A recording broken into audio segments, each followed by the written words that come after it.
Undeniably, there is a problem of humanitarian proportions in the Rio Grande Valley sector that we must deal with. That was Homeland Security Secretary Jay Johnson. He's been fielding questions on Capitol Hill all morning about the surge of undocumented immigrant children flooding over the U.S. border. The federal government, of course, is scrambling now to process those hundreds of children currently sheltered at a warehouse in Arizona.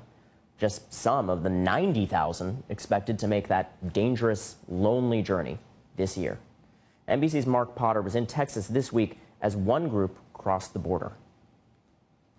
Just before sundown near Mission, Texas, 3 adults and 14 children from El Salvador walk across a dam near the Rio Grande, making their way illegally into the United States. They are thirsty and tired from a long journey. Moments after crossing over from Mexico, they are spotted by local and U.S. authorities.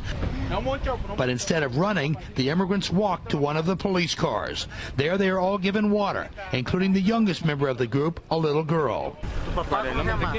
This teenager who arrived with his mom says he and others are fleeing gang violence in El Salvador, and now that he's in the U.S., he feels safe.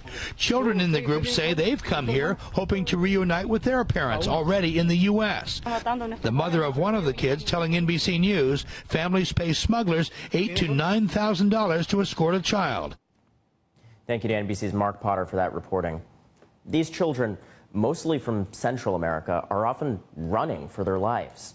Honduras and El Salvador both have some of the highest murder rates in the world. In Guatemala, 98% of the crimes go unprosecuted.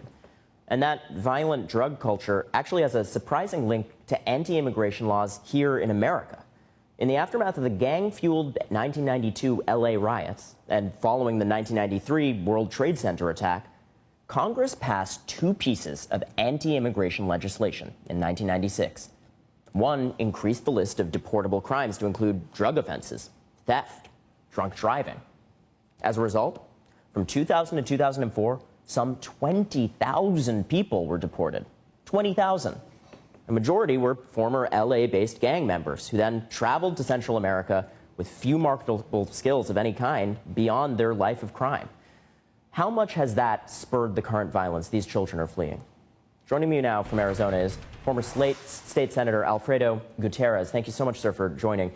He's also the author of the book To Sin Against Hope, which is about his own father's deportation, which I want to get to. This is a very personal story for you. But first up, this question of America's history on this. You actually flagged for us that you were very tuned into this legislative history. Do you think that those mass deportations in the 1990s played a role in the current gang violence we're seeing in Central America?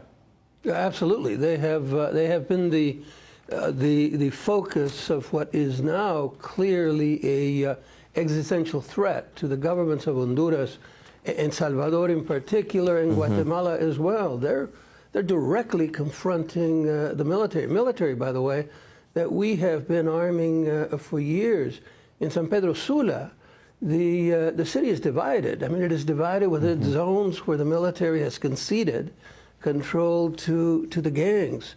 And the gangs operate with direct and absolute impunity in those countries. The level of violence has been growing to an intolerable degree.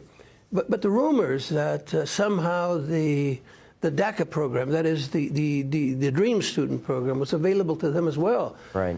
Begin to travel through those countries. And those two realities, if you will, one a reality, the other one a myth, came together. That's the confluence that caused.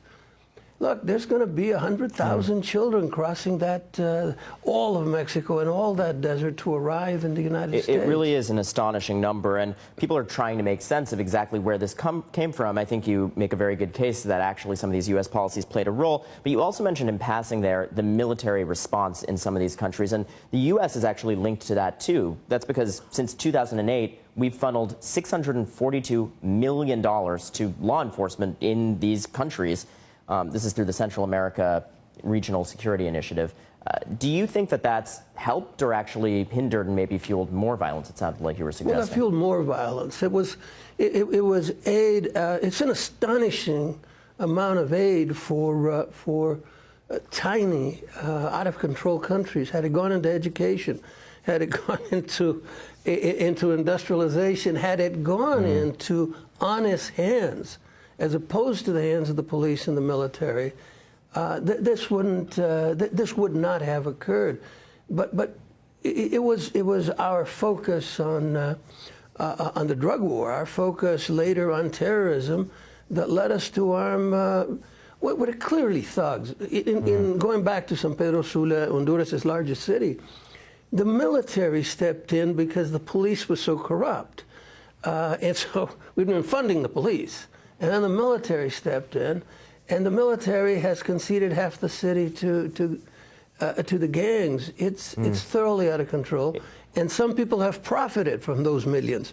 But it certainly isn't the masses of people in those countries. It certainly isn't these children, and certainly isn't their parents. It's an incredibly timely question to consider, especially since President Obama just announced that he wants to ramp up the reliance on these kinds of security partnerships. We'll be watching this closely. Alfredo Gutierrez, thank you so much for joining us. Thank you. And just ahead, some call it a venerable tradition or just hijinks.